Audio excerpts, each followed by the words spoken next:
இது இன்ஃபோநெட்டின் சமூக பார்வை. பாகிஸ்தான் இப்ப பொருளாதார நெருக்கடியில சிக்கி தவிச்சுக்கிட்டு இருக்கு.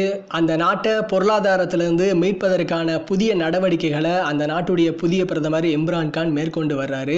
அதனுடைய முற்பகுதியா தான் ஒரு விஷயம் நடந்திருக்கு. அதாவது பிரதமர் இல்லத்துல இருந்த 8 எரும மாடுகளை ஏலத்துல விட்டுருக்காங்க. இந்த 8 எரும மாடுகளும் பாகிஸ்தான் ரூபியா 23 லட்சத்துக்கு ஏலமிடப்பட்டிருக்கு. இது ஒரு சிக்கன நடவடிக்கை தான் அப்படின்னு இம்ரான்கான் சொல்றாரு. இந்த 8 எரும மாடுகளும் ஏன் பிரதமர் இல்லத்துல இருந்துச்சு, எதற்காண்டி வாங்கப்பட்டுச்சு அப்படிங்கிற விஷயத்தை நாம தெரிஞ்சுக்கிறோம்.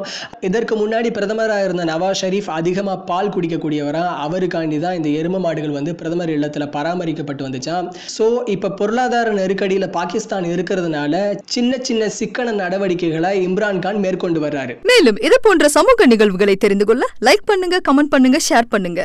எங்களுடைய சேனலை சப்ஸ்கிரைப் பண்ணுங்க, பக்கத்துல இருக்கிற பெல் பட்டனை பிரஸ் பண்ணுங்க.